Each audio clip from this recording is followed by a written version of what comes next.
Mesdames, Mesdemoiselles, Messieurs, chers amis, chers abonnés, bonjour et bienvenue dans ce nouvel épisode de notre discussion sartoriale. Aujourd'hui, je voudrais vous parler de superficialité. Oui, vous avez bien entendu, je veux vous parler de l'art d'être superficiel. Alors vous pourriez vous dire, mais quelle mouche a piqué Jacomet aujourd'hui? L'art d'être superficiel? C'est vrai que nous vivons à une époque où le mot superficiel est presque devenu une insulte. Si vous démarrez votre démarche sartoriale, si vous avez pris depuis peu l'habitude de porter une veste, ou si, après quelques années, sous le joug du sportwear, vous avez décidé de réouvrir votre placard à veste et à cravate, et vous avez eu l'outrecuidance de porter une cravate au bureau, vous vous êtes trouvé confronté au regard d'autrui, aux remarques, au sourire amusé, au colibet, hein, les fameux « tu vas à un mariage, tu veux la place du boss, qu'est-ce qui se passe, t'as un rendez-vous galant, etc. etc. » Ce genre de choses. Alors j'ai l'impression de dire toujours la même chose, hein, ça fait au moins une centaine de fois que je prononce ces mots devant ce micro, et pourtant c'est la vérité, puisque plus je reçois de messages, plus cette chose-là revient en boucle.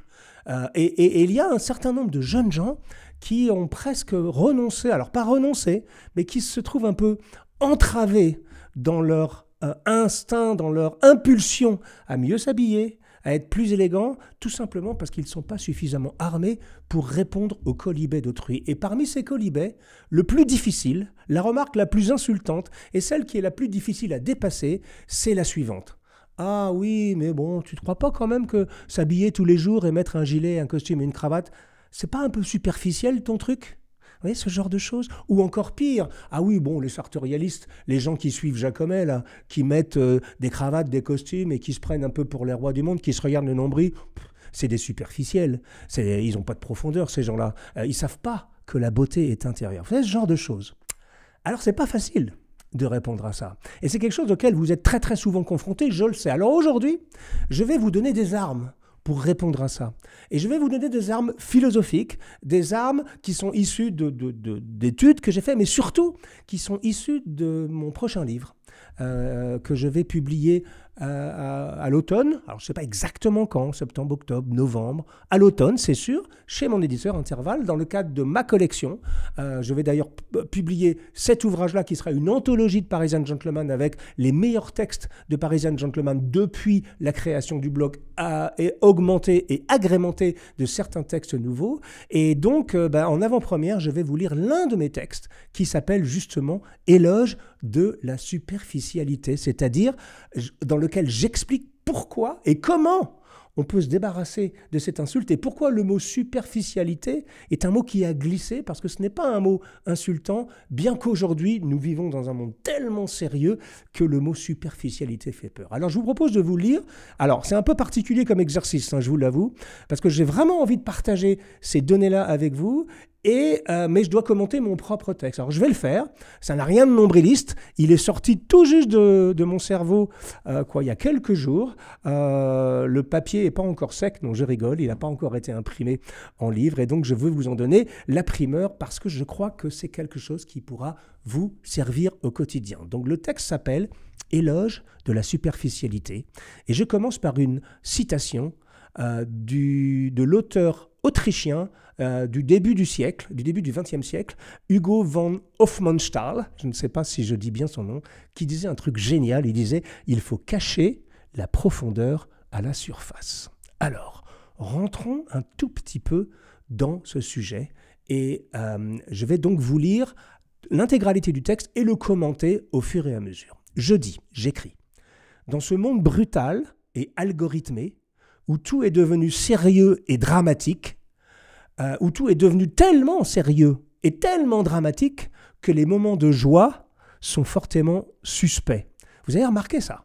C'est-à-dire que tout est devenu tellement sérieux, tout est devenu tellement dramatique, tout est devenu tellement brutal. Et surtout, on est sous le joug des algorithmes. C'est-à-dire qu'on a l'impression que notre pouvoir de choix n'a jamais été aussi grand, alors qu'en réalité, il n'a jamais été aussi faible, puisque nous sommes coincés dans un monde algorithmé. C'est-à-dire que vous pouvez avoir l'impression, quand vous vous intéressez par exemple au monde sartorial, vous regardez des émissions YouTube comme la nôtre, vous lisez des blogs, vous tapez beaucoup de recherches sur ce sujet, et bien petit à petit, les algorithmes, les machines, l'intelligence artificielle va vous mettre dans une case.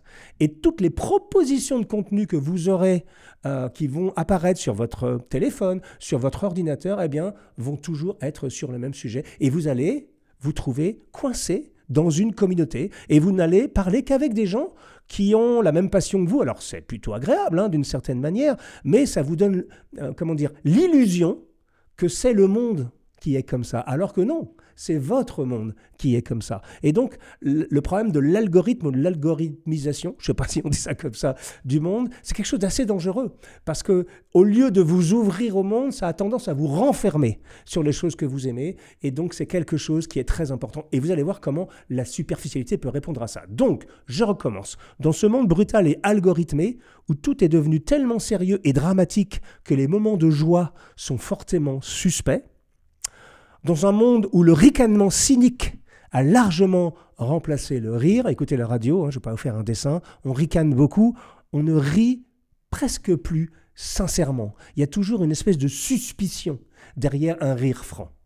Dans cet environnement victimaire et anxiogène, où la guerre des incultures fait rage sur les réseaux sociaux, et notamment sur mon préféré, TikTok, parce que là, on parle bien, non pas d'une guerre des cultures, mais d'une guerre des incultures sur TikTok. Dans toute cette chienlit idéologique, idéologique où asperger des tableaux de maîtres de sauce tomate ne semble plus offusquer grand monde, sans commentaire. Dans cet univers où la beauté n'est plus célébrée et où la laideur est même encouragée derrière le prétexte fallacieux d'être soi-même, hein, je suis soi-même, donc je peux me balader à peu près comme je veux, même à poil, après tout, pourquoi pas, avec les cheveux de toutes les couleurs. Moi, j'ai rien contre les cheveux de toutes les couleurs, hein. J'ai été punk dans ma vie, alors pas punk idéologiquement, mais j'ai porté des jeans troués, j'ai eu des boucles d'oreilles, j'ai eu mes perruques, etc. Je n'ai rien contre l'expression d'une conviction ou de l'expression d'un mode de vie via le vêtement. J'en suis la preuve vivante puisque je m'exprime sur l'art sartorial depuis presque 15 ans tous les jours, mais il y a différentes manières de le faire. Soit vous le faites vraiment parce que vous avez cette conviction, soit vous le faites simplement parce que vous êtes en train de dériver en troupeau. Mais c'est un autre sujet. Et donc je dis, dans cet univers où la beauté n'est plus célébrée et où la laideur est encouragée derrière ce prétexte fallacieux d'être soi-même, il existe encore des hommes, je parle de nous, hein, évidemment, qui s'élèvent discrètement au-dessus du troupeau. Discrètement étant le mot important. Des hommes qui ont retrouvé une forme de transcendance, une manière différente d'envisager et d'habiter leur propre existence. Je m'arrête juste un instant sur cette idée d'habiter sa propre existence, d'envisager sa propre existence, d'envisager son futur et d'habiter le monde. L'art sartorial, l'élégance classique, ne va pas changer le monde. Elle peut changer votre monde, mais ce qu'elle va changer surtout, cette démarche, c'est qu'elle va changer votre vision du monde. Alors une vision qui peut être assez un peu apocalyptique au début, parce que quand vous réalisez qu'en fait vous êtes après, quand vous regardez pas les écrans, et donc vous êtes sorti de votre algorithme, vous allez dans la rue, et vous vous apercevez que vous n'êtes pas nombreux à faire ça. Ou parfois même vous êtes le seul. Moi, ça m'arrive constamment. Bon, je fais ça depuis 15 ans, évidemment, mais à chaque fois que je suis dans un endroit public, par exemple, j'essaye de compter le nombre de cravates. Bon, là, c'est facile. Bon, d'ailleurs, j'en ai pas aujourd'hui, hein, mais c'est facile. Je suis à 99% le seul. Du temps, je suis le seul à porter une cravate. Mais même maintenant, je m'amuse à regarder les chaussures classiques, par exemple. Une belle bottine Chelsea ou un beau Richelieu. Et bien souvent, même dans un hall de gare, par exemple, il y a beaucoup de gens qui piétinent par définition. On est quand même à 80% de sneakers, même si le sneaker s'est un peu amélioré. Donc, je reviens à mon texte.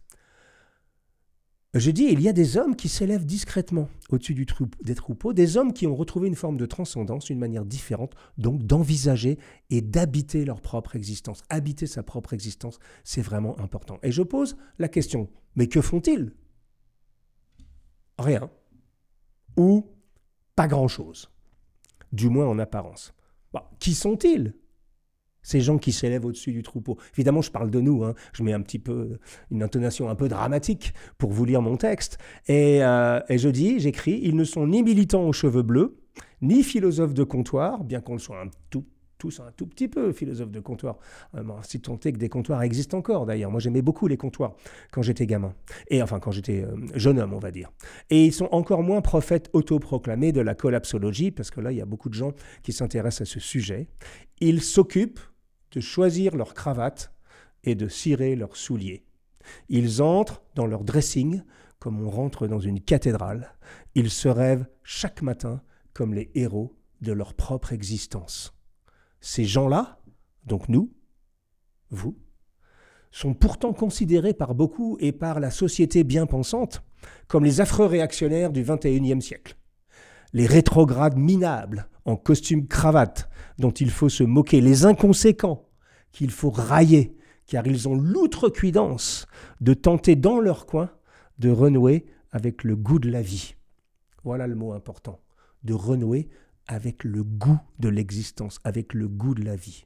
Je continue en disant les pauvres types, c'est comme ça qu'on nous voit parfois, qui prétendent ajouter discrètement un surcroît de beauté à leur quotidien. Ils sont les superficiels. Alors, le tableau, évidemment, est un peu apocalyptique, vous l'avez vu, mais je suis sûr que vous vous retrouvez déjà dans cette description, quand tous ces bien-pensants vont nous dire « Ah, vous êtes des superficiels », eh bien, on va justement essayer de fouiller ce mot, et je vais vous montrer que vous pouvez vous défendre sur ce sujet, et non pas mettre les gens en défaut. On n'est pas là, je ne suis pas en train d'essayer de vous donner des punchlines, quoique, ça fait du bien d'avoir quelques punchlines dans sa poche, au cas où on soit vraiment insulté et embêté par autrui, mais je veux qu'on rentre dans ce sujet. Et là, on va aller chercher du lourd, mesdames, messieurs. On va aller convoquer Nietzsche, on va aller convoquer François Cheng, on va aller convoquer Paul Valéry, on va aller convoquer Gilles Lipovetsky. Enfin voilà, là, on va mettre du lourd en face de ça, parce que beaucoup de gens ont réfléchi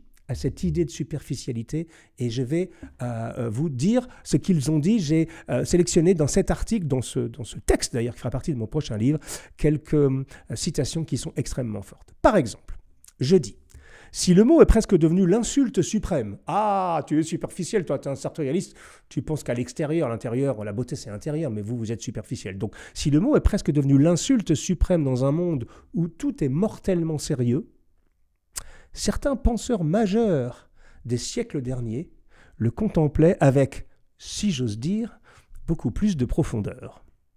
Ainsi, Nietzsche lui-même nous rappelait que, on cite Nietzsche, « Quiconque a sondé le fond des choses devine sans peine quelle sagesse il y a à rester superficiel. » C'est l'instinct de conservation qui apprend à être hâtif et léger.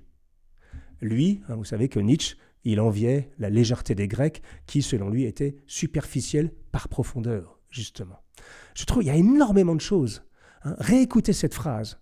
Parce que cette émission va être remplie de petites pépites qui ne sont pas de moi uniquement. C'est un texte que j'ai écrit pour mon prochain livre, mais ce sont surtout des citations. Comme disait Alain Finkielkraut dans son dernier livre que je vous conseille d'ailleurs, Pêcheur de perles. Pour moi, ce sont des perles, littéralement, qui m'inspirent et qui me donnent non seulement de l'espoir pour le futur, mais aussi du cœur à l'ouvrage pour cette chaîne. Donc Nietzsche dit que quiconque a sondé le fond des choses, comme lui, par exemple, les penseurs, tous, on réfléchit sur la vie, on commence à aller dans le fond des choses. Eh bien, quiconque a vraiment sondé ces choses-là, il devine sans peine quelle sagesse, justement, il y a parfois à rester superficiel. François Cheng, vous savez, l'amour que je porte à François Cheng de l'Académie française, dans ce merveilleux livre, je sais que beaucoup d'entre vous ont fait l'acquisition de ce livre, 5 méditations sur la beauté. Il dit: en ces temps de misère omniprésente. Alors il décrit vraiment... Alors c'est marrant parce que je crois qu'il a dû écrire ça dans la fin des années 90, au début des années 2000, et ça a encore plus d'actualité aujourd'hui. Écoutez bien ce que dit François Cheng, ce qu'écrit François Cheng. En ces temps de misère omniprésente, de violence aveugle, de catastrophes naturelles ou écologiques, parler de la beauté pourra paraître incongru, inconvenant, voire même provocateur. Presque un scandale. Mais en raison de cela même, on voit qu'à l'opposé du mal, la beauté se situe bien à l'autre bout d'une réalité à laquelle nous avons à faire face. Je suis persuadé, dit-il, que nous avons pour tâche urgente et permanente de dévisager ces deux mystères qui constituent les extrémités de l'univers vivant. D'un côté, le mal, et de l'autre côté, non pas le bien, mais la beauté.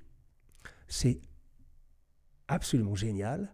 Je vous demande de méditer sur ça. Et je vous demande de raccrocher ça avec notre thème de la superficialité. Est-ce que ajouter un peu de beauté dans sa vie, justement, n'est pas une réponse, ou une des réponses à laquelle nous pouvons participer tous à notre niveau? Très intéressant. Après, j'ai fouillé le travail d'un linguiste qui s'appelle Alain Rey. Alors, vous ne le connaissez peut-être pas, Alain Rey, je crois qu'il est décédé il y a quelques années. Alain Rey, c'était le patron du Petit Robert, le dictionnaire. Alors, on n'est pas très copains, nous, avec le Petit Robert, parce que Sartorial n'a pas encore fait son entrée, alors qu'il y a des mots un peu wesh-wesh qui sont entrés dans le dictionnaire récemment, et puis les mots issus de l'écriture inclusive, Yale, etc., etc. Et nous, Sartorial, pourtant de plus en plus de gens parmi la jeune génération, vous avez, les gamins ils disent même Sarto maintenant, donc c'est quelque chose qui est vraiment rentré dans le langage, qui en plus a une racine française. Sarteur, ça veut dire repriser en vieux français. Sartori, ça veut dire entreprise de couture en italien. Enfin bref, bon, je ne vais pas rentrer dans le détail, mais enfin, le Petit Robert ne nous a pas encore fait l'honneur de nous faire rentrer au dictionnaire. Eh bien, le linguiste Alain Rey, donc, qui était le patron historique du Petit Robert, il prenait, sans le savoir, il y a quelques années, je dirais une bonne vingtaine d'années, il écrivait quelque chose sur la notion de superficialité que j'aime beaucoup. Il disait, écoutez bien ça, la profondeur est plus une prétention qu'une réalité. Alors ça, c'est vrai. Cette phrase est très riche parce que c'est vraiment plus une prétention qu'une réalité, parce que beaucoup de gens qui vous disent « vous êtes superficiel », quand vous parlez avec eux, vous cherchez un peu leur profondeur. Parce que s'ils vous accusent d'être superficiel, ils ne se brillent pas, allons-nous dire, par leur profondeur. Mais allons un tout petit peu plus loin. Il dit « le bateau, par exemple, un bateau, navigue à la surface des océans. La profondeur ne lui sert à rien. En restant à la surface, on se protège de cette prétention que nous ne sommes pas faits pour atteindre. » Alors ça, j'aime beaucoup ça. Alors moi, je suis chrétien, évidemment. Donc, ça résonne énormément en moi. C'est cette notion qu'il y a une profondeur de l'âme et de l'esprit qu'on ne peut pas atteindre sans la transcendance divine. Alors, je ne suis pas en train de vous évangéliser sur le sujet. J'ai beaucoup d'amis, eux, qui sont athées, et mais qui peuvent comprendre cette notion qu'il y a des choses, on dit l'insondable profondeur de l'être. C'est très difficile d'aller sonder. Et parfois, on a même l'impression, et nous, chrétiens, on est, entre guillemets, libérés de ça. Parce qu'on sait qu'il y a une autre réalité auquel on n'a pas accès dans cette vie-ci, pour le moins. Donc pour nous, cette notion de, quand il dit le bateau navigue à la surface des océans, la profondeur ne lui sert à rien, en restant à la surface, on se protège de cette prétention que nous ne sommes pas faits pour atteindre. Et il ajoute, être superficiel. Alors, je vais dire des gros mots, mesdames, messieurs, mais c'est dans le texte. D'accord ? Je ne fais que citer le patron du Petit Robert. Il dit « Être superficiel, c'est refuser d'être emmerdé par les problèmes graves et insolubles. » Ah oui, au moins ça c'est clair. Être superficiel, je répète, c'est refuser d'être emmerdé par les problèmes graves et insolubles. Et c'est peut-être au moment où certains écrivains ont été le plus superficiels qu'ils ont été les plus profonds. Exemple, Voltaire a écrit des tragédies merdiques. En revanche, il a touché au but avec Zadig ou Candide, qui sont des divertissements. Très bien vu, monsieur Rey. Alors, je ne vais pas juger de la merdicité, je ne sais pas comment on dit, des œuvres de Voltaire. Pas trop ma tasse de thé, moi, personnellement, Voltaire, mais pour autant, c'est vrai qu'avec Zadig et Candide, qui sont des œuvres plus légères, plus superficielles en apparence, il a touché au but. Et donc, la question qu'on doit se poser tous, et que je pose dans ce texte, c'est « et si donc l'essentiel se passait à la surface, mesdames, mesdemoiselles, messieurs. Et si la superficialité, au lieu d'être une approche, alors les gens nous disent « Ah, c'est une approche creuse et vulgairement matérialiste de la vie, vous êtes des superficiels. » Et donc j'écris « Et si la superficialité, au lieu d'être une approche creuse et vulgairement matérialiste de la vie, était au contraire la célébration de la sensibilité immédiate, de l'essence profonde de nos existences. » Paul Valéry, le grand, l'immense Paul Valéry disait « Ce qu'il y a de plus profond chez l'homme, c'est la peau. » Incroyable. Et je termine en disant « Force est de constater que cette tendance très progressiste à tout prendre au sérieux, trop au sérieux, constamment au sérieux, aller chercher du sens, aller chercher des symboles, aller chercher des choses derrière les choses les plus simples et les juger en permanence. » Vous allez voir que c'est très étonnant parce que force est de constater que cette tendance très progressiste à tout prendre au sérieux et à ne vivre que dans l'anxiété du lendemain, parce que c'est bien ça qu'on nous sert aujourd'hui, eh bien ce n'est pas une sinécure. Le philosophe Gilles Lipovetsky, que j'aime beaucoup par ailleurs, le constatait déjà lorsqu'il écrivait, écoutez-moi cette belle pépite. On est passé de l'univers lourd de la tradition, de la durée, du sérieux, des conventions, donc ça c'était avant, c'était l'ancien monde, à une modernité inconsistante. Mais en même temps, paradoxalement, notre époque n'est pas dionysiaque. C'est-à-dire que les gens ne font pas la fête en permanence. Ils ne sont pas en train d'apprécier l'existence, alors que c'est ce qu'on nous promettait. Quand on allait sortir du joug des corps intermédiaires, du joug de la religion, du joug de l'école, de l'apprentissage, du joug des corps constitués de l'État, ça va être la foire au slip, on allait s'amuser toute la journée, etc. Eh bien non, notre époque n'est pas dionysiaque. Les gens, au contraire, sont de plus en plus moroses, comme si nos existences étaient trop lourdes à porter. Comme l'explique parfaitement, je continue mon texte, le journaliste et écrivain, alors Nicolas Delesalle, je pense que cette citation, je l'ai pris dans un texte, un texte de 2009, je pense que c'était dans Télérama. Et il disait quelque chose que j'adore et j'aimerais conclure donc sur cette citation. Il disait « L'homme superficiel, lui, sait se défaire de la gravité ambiante. Sa superficialité est une nature, une inclination libertaire et anticonformiste, une volonté farouche de préférer l'élégance à la productivité, le geste au but, la bulle de champagne à la goutte de sueur. » J'adore cette phrase. Mais attention, mesdames, mesdemoiselles, messieurs, et vous êtes bien placés pour le savoir si vous suivez les discussions sartoriales, la superficialité ne s'improvise pas. On ne se lève pas un matin en disant « Ah, tiens, aujourd'hui, je vais être superficiel. » Ça serait trop simple. Si vous êtes profond, n'essayez pas, car la superficialité, c'est un art. Alors là, on touche presque au but, peut-être même de l'esprit de notre chaîne, de l'esprit de nos livres, de l'esprit de mon travail, et de notre travail avec Sonia depuis presque une quinzaine d'années. Voilà, j'ai mis presque 15 ans à toucher, je crois, au but, ou en tout cas à encapsuler ce que je cherche à dire depuis une quinzaine d'années. Et je pense qu'avec ce texte, j'emmène le propos un tout petit cran plus loin. Et je termine par 2 phrases en disant « Et si la superficialité, mesdames, mesdemoiselles, messieurs, était finalement un combat, une lutte pour continuer contre vents et marées à célébrer les détails qui font vraiment notre vie. » Et l'art sartorial fait partie de ça. La passion du vin fait partie de ça. La passion de l'art fait partie de ça. La passion, par exemple, avec Sonia, une autre passion, c'est la vaisselle ancienne.